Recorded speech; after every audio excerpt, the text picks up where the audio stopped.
夫君有案疾，不便行房。为求子嗣，婆婆让小叔与我行房，李代桃僵。我浑然不知，白日里对夫君愈发温柔，与我夜夜欢好的男人看在眼里，忍得双目赤红，伸手将我拖进暗处，狠狠衔住我的耳骨。嫂嫂看清楚了，我不是兄长。大家好，欢迎收看皮皮听书。我的夫君贺从有个奇怪的习惯，行房事时从来不发一言，不可见光。每次同房都须由嬷嬷带我进入一个不透光的暗室，在暗室稍待片刻，男人悄然入内，静静从身后拥住我，结束后又默然离去。我从未见过贺从黎明时的睡颜，也从未在白日与他亲密。不仅如此，我们平日也不睡在同一处居所，而是各自歇在自己的院落。我想，大约是因为贺家家大业大，贺从又是嫡出的长子，为了开枝散叶，往后免不了三妻四妾，不能总宿在一处。我对此不甚在意，因为我只是一名无依无靠的孤女。故乡连年大旱，尸横遍野，娘亲去世前拿出一份契书，要我去王城找如今声名显赫的贺家。在家道中落以前，我同贺家的大公子贺从有一桩娃娃亲。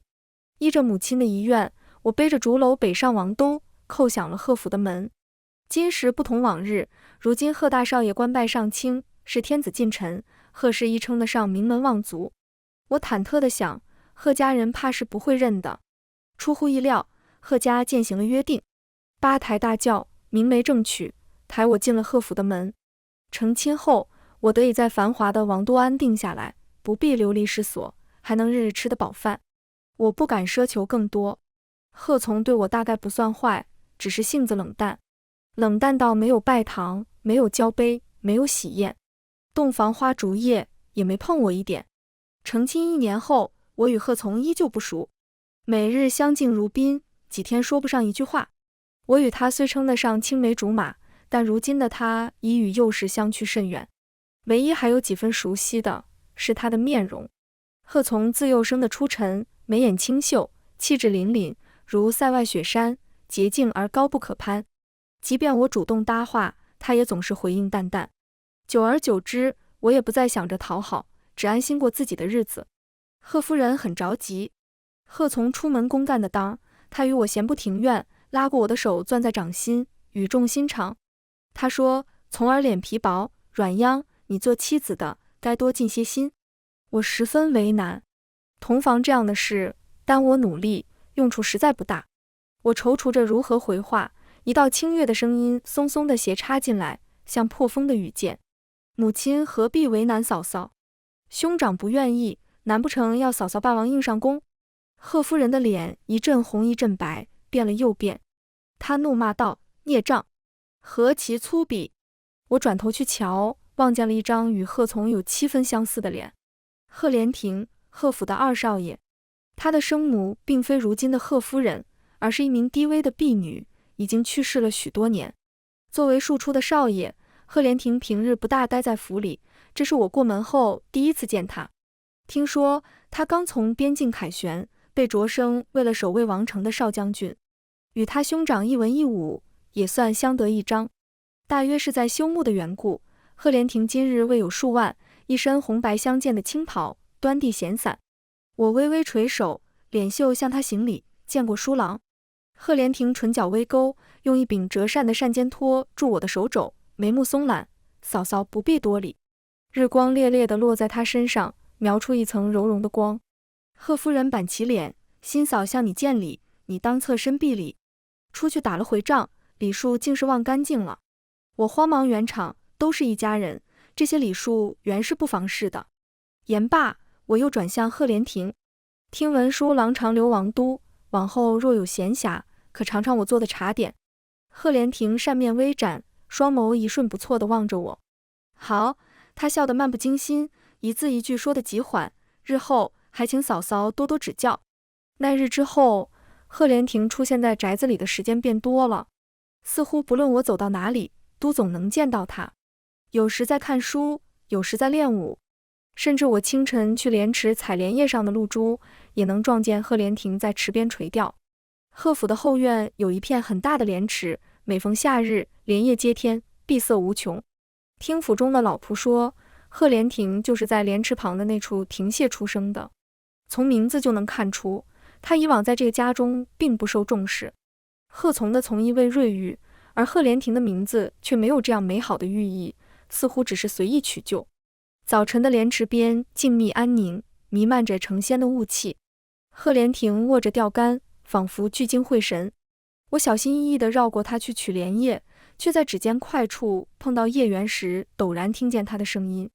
嫂嫂上次说要请我吃茶点，他的目光垂在水面，眼角眉梢透着一股子慵懒，可惜我到今日也未吃到。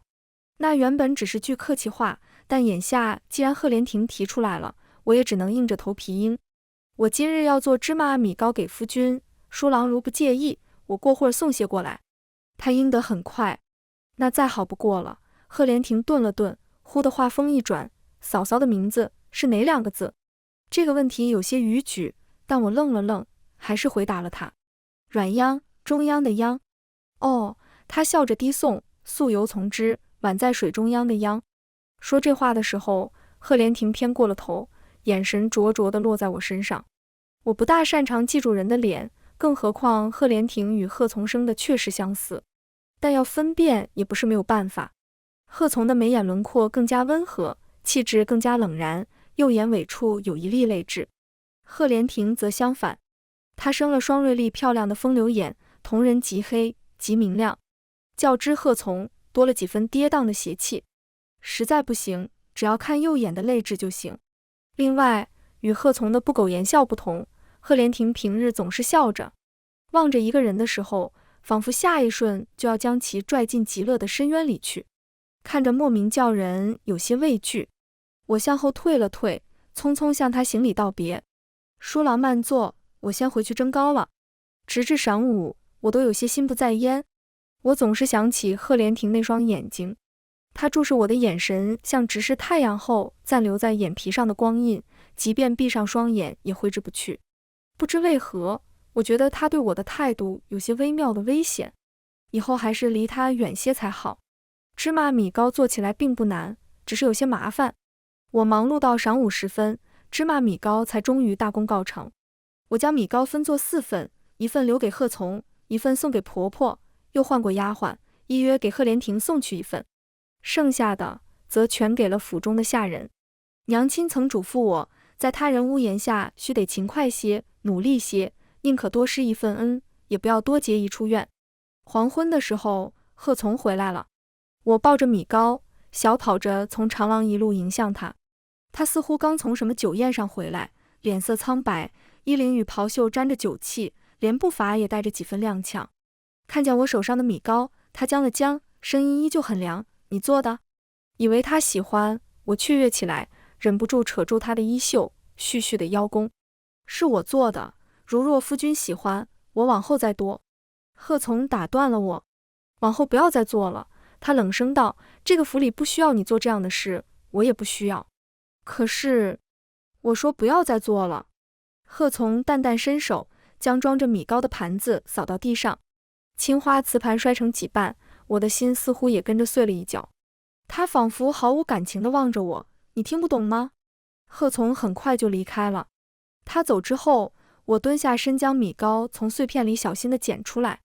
其实我没那么难过，这种事情在与贺从成亲的这1年里发生过太多次，我早就习惯了。天已经黑了，我吹了吹米糕上的灰，不太讲究地塞进嘴里。蓬松暄软的面团，香糯可口的芝麻，我做的明明很好吃啊。贺从为什么不喜欢？深夜，王城落了大雨，贺从与婆婆吵了很大一架。我停在书房窗边，零零碎碎听见几个词，似乎是什么不可能、没用、错了。其他比较清晰的几句，全是关于我。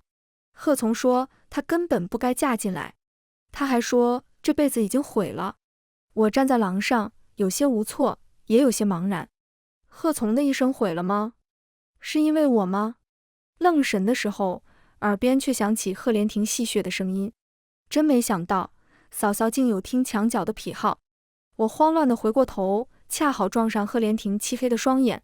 先愣住的却是贺连亭，他微微蹙了眉，面色出奇的凝重。他问：你在哭吗？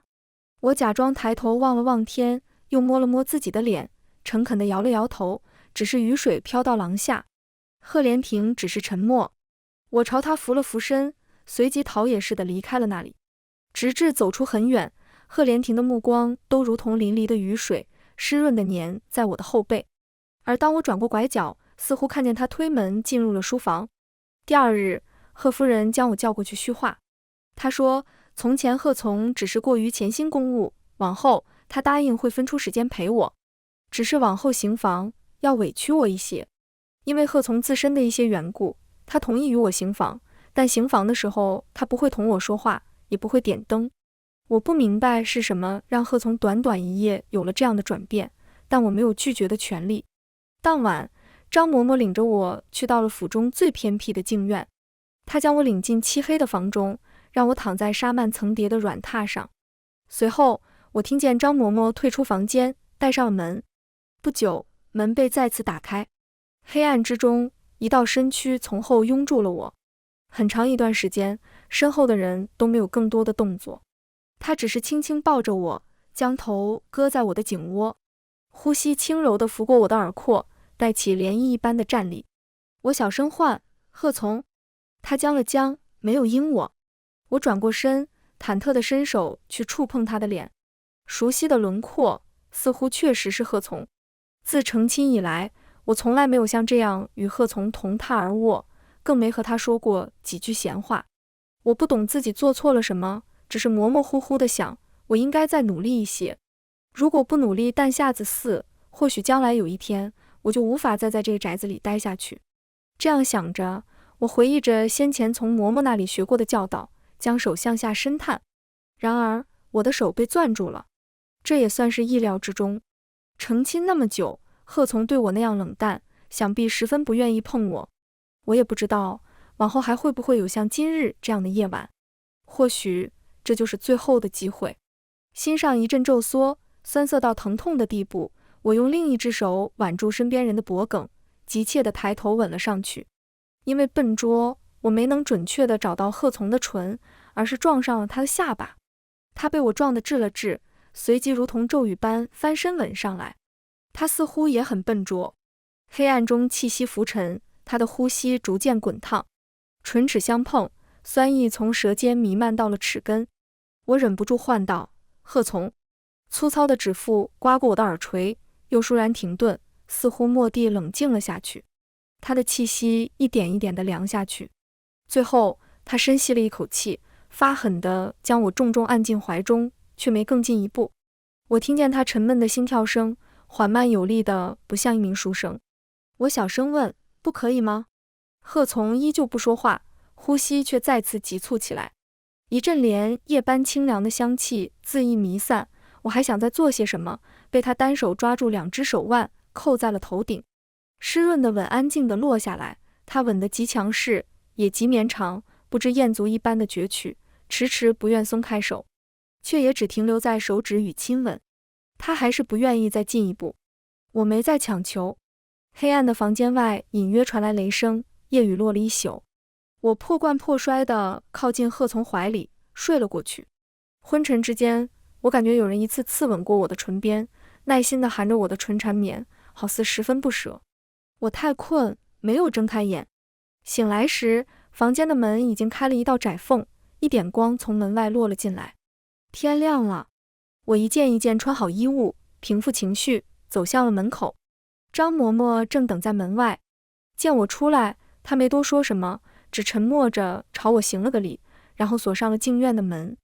我转头望了一眼那道锁，心情有些复杂难辨。我不知道这算不算是一个好的开始。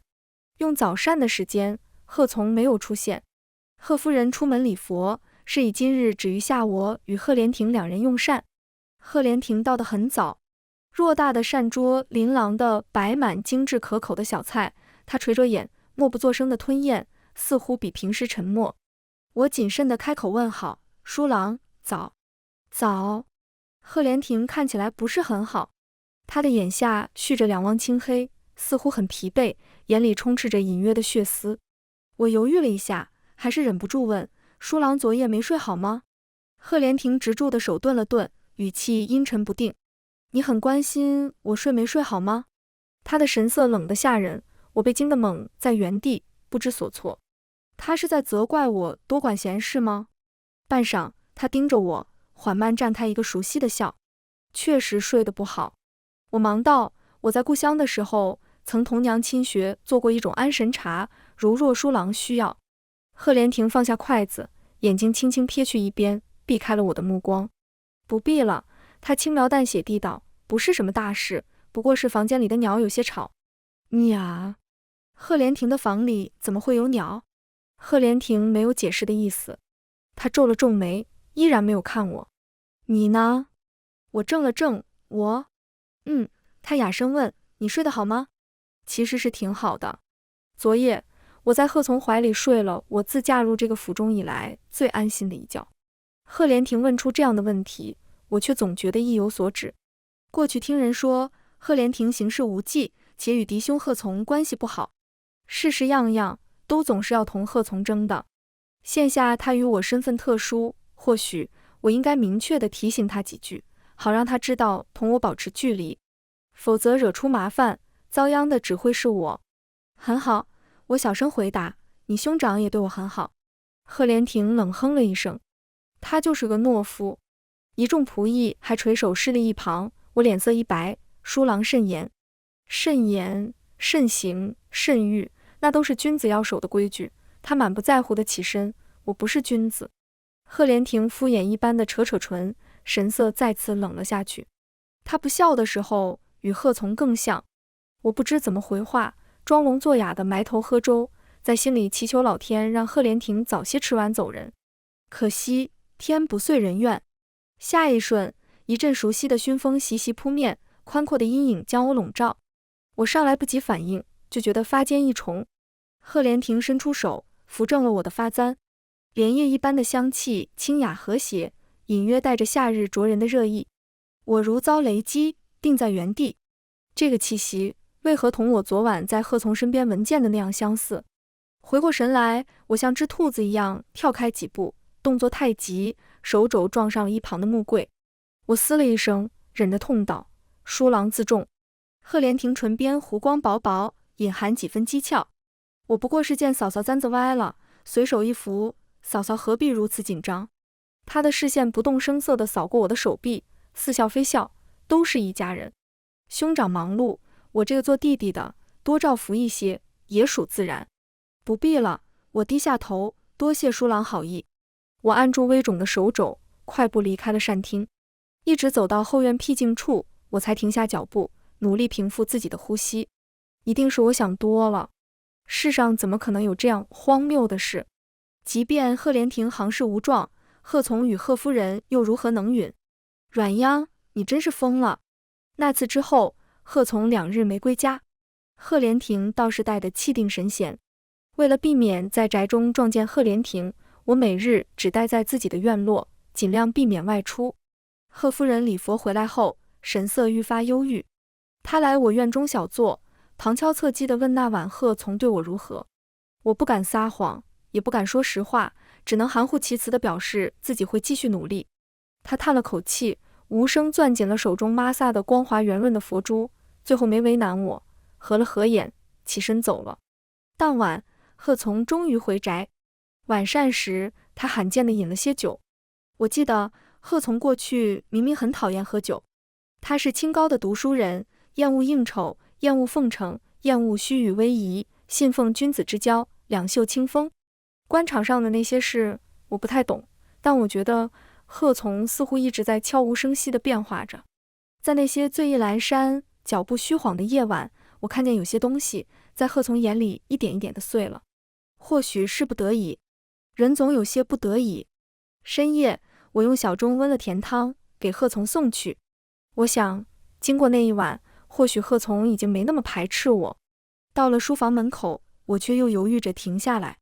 我不确定自己该不该这样做。正在犹豫的时候，门却开了。贺从开门看见我，似乎有些意外，但还是沉默着侧身让我走了进去。我将汤盅摆在桌上，尽可能让自己的语气显得轻松。我看你夜间用了酒，想着做些甜的，睡前喝了会舒服些。贺从只是沉默，我低着头，感觉他的视线轻飘飘落在我头顶。看来他不喜欢这样。我果然太得意忘形了。对不起，我抢在他开口前道歉，如果你不喜欢我。这时，贺从却倏然抬起手。糟糕的记忆纷至沓来，我下意识合上眼，向后退了半步，准备迎接词中碎裂的锐声。然而，意料之中的声音并没有响起，只是我的发上落了一只温暖的手。我难以置信地睁开眼，汤中好好的摆在几上，贺从的手掌落在我发间，很生涩地揉了揉。他低声道：“谢谢你，泱泱。”我仰起头，怔怔地望着他。因为开心，我并没有注意到，一道阴冷的视线在轩窗的狭缝中死死地粘住了我。贺从当着我的面将甜汤喝完，放到一边。过去沈伯母也喜欢煮冰糖银耳汤，尤其是夏日。我有些恍神。贺从口中的沈伯母是我娘亲，我们成亲以来，他从未提起过她，就好像已经忘记了她。贺从说的那段过去，是我最幸福的一段时光。当时我家尚未倾颓，我尚是爹娘娇宠的大小姐，琴棋书画、诗词歌赋，我游刃有余地学着这一切，骄傲、自由，有恃无恐。后来，父亲因意外陡然离世，叔伯争夺家产，将我与娘亲扫地出门。无奈之下，娘亲带我回了故乡。故乡的日子很清贫，日复一日的搓磨中，曾经引以为傲的一切都会荡然无存。时至今日，我已经记不清琴弦该怎么抚，棋子该怎样拿。我压下眼底的失意，笑着接话：“是啊，我记得那时候你最喜欢他做的银耳汤。”贺从却笑着摇了摇头：“那不是我。”他淡声道：“我不喜食甜。”你说的应该是莲亭。贺莲亭吗？可我记得我小时候明明没有见过贺莲亭。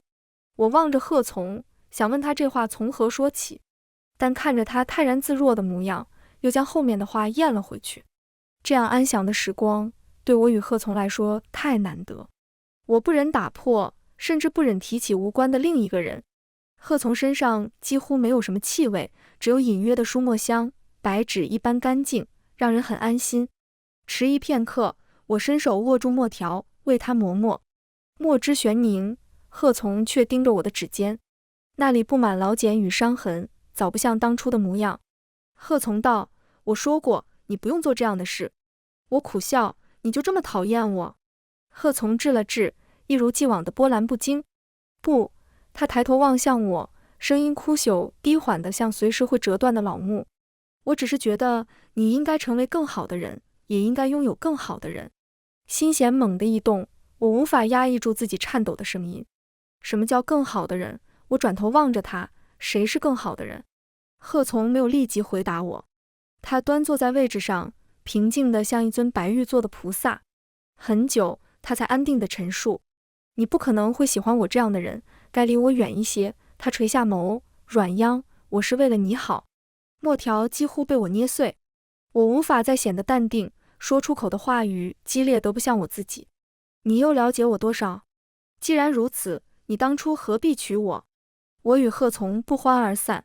从书房出来后，夜风骤起，天落起雨。时节入秋，天气也愈发寒凉，小雨一阵接着一阵。我一边拢紧身上的外袍，一边还想着贺从的话。我一直知道他不喜欢我。这一年，他默许我待在府里，待在他身边。尽管他喜怒不定，总是冷淡，但我还是觉得或许事情没那么糟。现在看来，我想错了。贺从说话总是这样，随时都藏着几分不够坦率，让人云里雾里，也让人觉得很累。明明小时候他不是这样的人。小时候的贺从极坦率，极自由。他会牵着我的手跑过莲塘，也会摘下新鲜的莲蓬塞进我手中，与我边剥边吃。会与我说他将来一定要同我在一起。然而过去的贺从，就如过去那段美好的记忆，都已经成为不可追及的泡影。走过长廊，我停在檐下，这里离我的院落还有一段距离，而我没有带伞。我正犹豫是要冲出去还是等雨停，身边却不知何时多了道人影。熟悉的气息微弱的飘散，我回过头，又一次望见那双漆黑的眼睛。赫连亭如同一只夜鸦，毫无声息地落在了我身侧。他撑开伞，语气懒懒：“嫂嫂不走吗？”我急骤地想要退后，赫连亭却像早有预料，握住我的手臂，将我拽了回去。距离疏忽拉近，香气愈发浓郁。他轻笑着问：“这一次又想撞到哪里？”我挣脱不开，咬牙道：“书郎这样做，可曾想过你的兄长？”赫连亭不怒反笑：“嫂嫂怎知，不是兄长希望我这么做？”他垂着眼，眉目料峭，仿佛浸透了雨水，嗓音低得像在蛊惑：“或许该与你在一起的人，本就不该是兄长。”他说的话越发荒谬了。气急之下，我反握住他的手，在他手背狠狠咬了一口。赫连亭却没有松手，他收紧手指，将我攥得更近，直视我的眼睛。但我不再挣扎，也没再逃避他的眼神。我镇静地注视着赫连亭，一字一句地问：“好玩吗？”像被兜头浇了一盆冰水，赫连亭愣在了原地。我用力将手抽回来。我不知道书郎对我有什么误解，我也不关心。但像方才那样的话，往后还请书郎不要再说了。我自嘲地扯了扯唇角。书郎是男子，恐怕不知晓这个世道对女子有多苛求。一旦出了事，无论谁是谁非，无论是真是假，祸患总会落在女子头上。书郎只是一时兴起，却会给我带来无尽的麻烦。时至今日，我只求一处安身之所，只求吃一口饱饭。我知道忍饥挨饿的滋味，再也不想过那样的日子了。赫连亭面色惨白：“泱泱，您当喊我嫂嫂。”我再次低下头，声音很轻，但足够清晰：“求您放过我，也求您离我远一点。”赫连亭的一双眼瞳像是被大雨包裹的火焰，不息地燃烧。许久，他将伞收起，靠在一旁的廊柱上。我不是一时兴起。他沉默着转身离开之前，我却望见廊上灯笼的光落在他的侧脸。他脸上是弥漫的雨水，烛光将他的眉眼映得湿润浓郁，连带着总是弯着的眼睛都有了模糊的红影。为什么我不可以？他寂寂地缓慢地问：“凭什么我不可以？”我无端觉得心痛。赫连亭的呼吸凌乱的起伏，过了好久才重新平稳下去。“你在害怕，泱泱。”他冷静下来，似乎终于找回了自己的节奏与自信。“你害怕自己喜欢上我？”我呼吸一滞，赫连亭却仿佛抓住什么痛脚，眼神清明，不依不饶地继续：“你本来喜欢的就是我，你有没有想过，或许现在的一切根本就是错的？你为什么不问一问你自己，如果当初同你成亲的人是我，你会不会过得更开心？”他的眉深重地蹙在一处。他根本不看重你，他根本……我只是静静地注视着他。话说到一半，赫连亭没再说下去。他压下眼眉，语气渐渐沉哑，像在掩饰自己的疼痛，又像是一种认输。“行，我滚。”我无法给予赫连亭任何回应。有些问题甚至不应该去想。没过几日，赫夫人再次找了我，她要我今晚与赫从行房，和上次一样。我后知后觉地感到怪异，这种事情为何不是赫从亲自和我说，而要由赫夫人转述给我？我抿了抿唇，问：“这真的是夫君的意思吗？”赫夫人神色微变：“这当然是从儿的意思，你这是什么意思？”我深吸一口气，顺从的颔首：“没什么。”“我知道了，母亲。”是夜，依旧是张嬷嬷出现，领我去静院。一路都没有点灯，长廊与院落一片漆黑，唯有张嬷嬷手中的灯盏微微发亮。当我走进昏黑的房间，她也吹熄了那盏灯。伸手不见五指的黑夜，我听见门被关上。秋夜已经很冷，我麻木地蜷缩在榻上，抱紧了被褥。门外有隐约的虫鸣，我几乎都要睡着的时候，门被再次打开。我合着眼假寐，那人一步步接近，步子却比上次急了许多。头脑上混沌的时候，我被人握住手，十指交叠，撞进帷幔之中。亲吻来的狂热且剧烈，如暴风般急凶，与上次相比熟练了不少。我不明白为何他今夜如此反常，现状却不允许我多想。身前的人步步紧逼，动作强势迅，急得不容反抗。麻意泛上四肢百骸，我抓住他的手臂道：“等一会儿。”他根本没听。无法忽视的莲叶清香萦绕在四周，我果断回握住他的手，将他勾落。床板发出沉闷的响声，不满他的无视，我低下头，重重咬住了他的肩膀，舌尖尝到了血的味道。他吃痛低哼出声，用力攥住我的后颈，随后迫使我仰起头，继续贪得无厌的长吻。床围间浮沉着暧昧的浊气，今夜如同沼泽般泛滥翻涌，一发不可收拾。脑海中一片虚妄的白，扣着我手腕的长指缓慢绞紧，到了让我觉得痛楚的程度。我开始想要顺应自己的欲望，我伸出手挽住了身边人的脖颈，短暂的僵硬后，润玉一般的手指落得更深，殊死一般占有。我如同一片浮萍，被深深按入水中，模糊之中，水花飞溅，落在我的眼睑。雨仍然不停。醒来的时候，房中点着小灯，榻边放着茶水，天光乍破。和上次一样，我这次也没有见到他。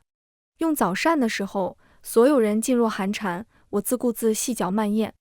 今日的人到得很齐。贺从坐在我身旁，眉眼淡淡，看不出情绪。我稀松平常地伸出筷子，给他夹了一只肉饼。贺从神色微动，我笑笑，诚恳地说：“这个蛮好吃的。”贺从轻微地点了点头，没拒绝。他闷声不语，斯文地开始吃饼。对面的贺连亭从刚刚起就一直盯着我，他攥着木块，几乎要将其折断。我浑不在意，转头认真地与他对视。说起来，书郎急惯了，我笑意更深，可有心悦哪家女郎，我或可帮着参谋。贺从与贺夫人都意外地看向我。贺连亭将筷子按在碟边，咬字僵硬。不劳嫂嫂费心，是我多事了。我低下头，专心致志地吃自己的东西，没看见贺连亭几乎咬碎的牙关。之后一段时间，张嬷嬷几乎夜夜都来领我，每一个深夜，我都被那阵莲香缠拥。其他时候，我对贺从也越来越好。他依旧寡言，只是在我陪着他的时候，他总会时不时停下笔，抬眼望一望我。天气越来越冷，他会伸手替我抹去飞溅的墨汁，也会在某些凉风轻柔的时刻，不动声色地为我披上厚裘。我独自坐着的时候，离我不远的位置却常常会多一个影子。其实我知道谁跟着我。有一次，我问贺从：“夫君喜欢的日子是什么模样？”贺从静了静，轻声说：“我这样的人不配谈什么喜欢。”我坐在廊下，仰着头。夜风凛冽，我说出的话带着一阵阵的白气。可我不喜欢现在的日子，我说：“贺从，放我走吧。”贺从坐在窗边，闻言攥紧了手中的狼毫。他抬起头问：“你一个女子出去如何谋生？”“女子又如何？”我从容地答：“你不必担心，天大地大，总有办法。”他没作声。我笑了笑，又道：“如若你真过意不去，看在我在这里这么久的份上，给我一些盘缠，也算好聚好散。”风静静地吹了很久。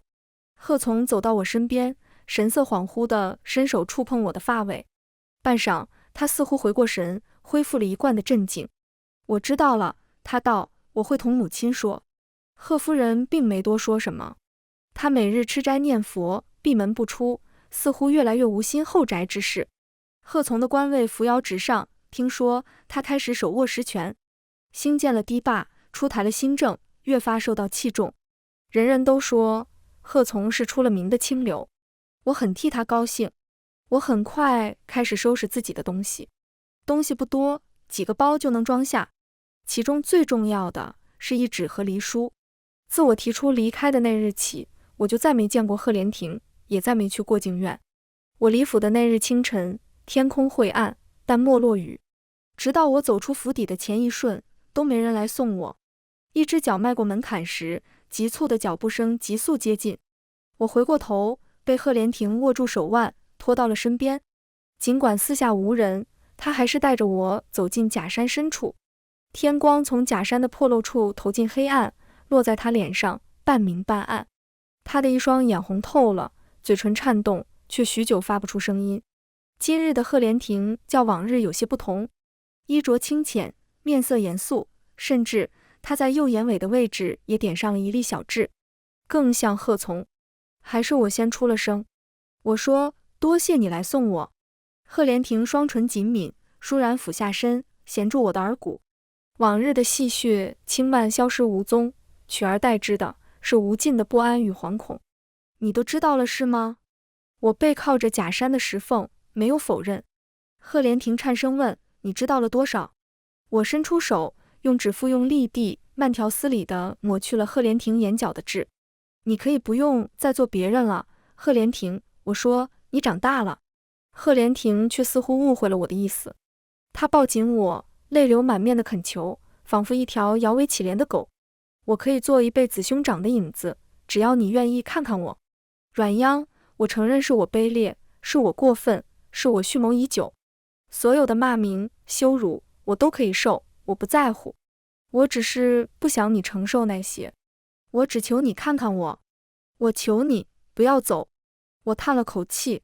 其实那个奇怪的第一晚过后，我早就趁着贺连亭不在的时候，同贺从深谈了一次。起初他很抗拒，但最后他没有再瞒我。贺从告诉我，他幼时身体很差，几乎足不出户。当年与我青梅竹马的人是贺连亭，与我定下婚约的也是贺连亭。当时贺连亭的身份在贺家不受承认。第一次在莲池边遇见我时，他是假装成贺从偷溜出来的。贺夫人与当时的贺老爷发现后，主意我的家事，于是不但没有阻拦，反而放任了他。要求只有一个，他们要他用贺从的身份。彼时贺连亭确实因为自己的身份自卑，为了能常与我相见，他只能一直假装成贺从，一直为自己点上那另类痣。后来尽管贺连亭的身份得到承认，我家却已中落，离开了王城，婚书也没有修改。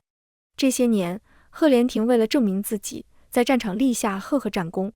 凯旋之后，他赶去我的故乡，想找我提亲，却得知我前往贺家的消息。等他回来，我已经嫁与贺从。到底是晚了一步。贺从对我说完这些时，桌上的茶水已然凉透。他端起来喝了一口，似乎毫无动容。我让他把你抢走，他说不要顾忌我，试试把你抢走。我狠狠扇了贺从一巴掌。贺从，你把我当什么？一件可以随手转让的器物？贺从受了那一巴掌，侧脸微红，依旧很冷静。是，他说，我就是这样的人，一个懦弱的废物。我攥紧指尖，低声道，够了，我不过是在说实话。软央，我自幼体弱，还是天阉之体，无法拥有子嗣，甚至无法正常的行房。他用一双冰冷的眸子注视我，其实我也早就认识你。过去我总是伏在窗上，看着你与连亭。他低下头，微弱地抬了抬唇角。我真羡慕，你从来没对我说过这些。我要怎样对你说呢？贺从问，难道你要我告诉你，我其实是全城的笑柄，被权臣玩弄觊觎，身不由己吗？他顿了顿，后半句话微不可闻。我在你面前也想要有自尊。我怔怔地望着贺从，他坐在黑暗之中，像一方沉入墨水中的雁。风的声音变得明显，我隐隐约约地觉得有一些说不清道不明的丝线缠绕着我。那些丝线让我产生一种错觉，错觉贺从其实很喜欢我。那一定只是错觉。我没再想下去。我问，那现在为什么又告诉我这些？贺从停了一会儿，伸手触碰从窗缝中落入的触摸不到的阳光。因为看你可怜，他恢复冷淡，漠然地说，我可以帮你。我不明所以，你要帮我什么？帮你看见他有多在乎你。贺从微微一笑，罕见的温柔，很快他就会忍不住的。贺连亭确实没忍住。这阵子他一直看着我与贺从演戏，随后丢盔弃甲，跌跌撞撞，变成了现在的模样。为了待在我身旁，他死心演了那么多年，现在还不惜做一个卑微的倒影，真是蠢透了。我伸手抱住他，他迟疑了一会儿，重重地回抱我。我说，你不是影子。从第二晚开始，我一直都知道你是谁。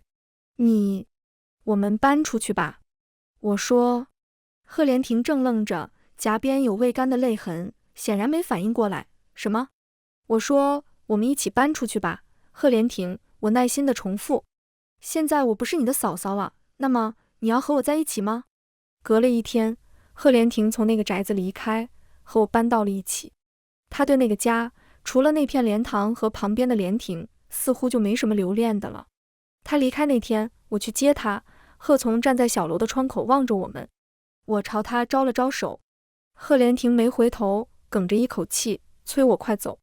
新的宅子不大，与贺府没法相比，但东西齐全，格局舒适，让人安心。贺从和离，贺家庶子分家，两件事一前一后，引起过一阵小小的争议，但也很快就平息了下去。我知道是贺从的手笔，我始终没有去问，明知贺连亭喜欢我，明知自己无法和我在一起，他为什么还是当了这1年的空头夫君？我始终不太了解他，但似乎眼下这一切也不重要了。没多久，我在西市支了个小摊卖糖水，紧挨着一个卖梅菜烧饼的姑娘。她家生意好，顺带着我的摊子也沾些光。贺连亭做了都城尉，变得有些忙碌，偶尔结束的早，就在日暮时来接我一同归宅。他替我推着剩下的糖水，我抱着从隔壁讨来的烧饼，并肩走在夕阳之下，絮絮地谈论近来的新鲜事。贺连亭说，看我身边那烧饼姑娘的身手，恐怕不只是个卖烧饼的那么简单，需要和对面的裴大人说一声。我说，管他这那的，做饼好吃不就行了？他点点头，也对，那不说了。太阳渐渐沉落，等待明朝再次升起。这样平凡的时光，我们阴差阳错等待了这样长。幸好，日子还要长长久久的过，日子还会一天一天地好。从前错过的，将来都会一一找到。全文完，皮皮听书，感谢您的观看，每天上新精彩小说，喜欢就订阅吧。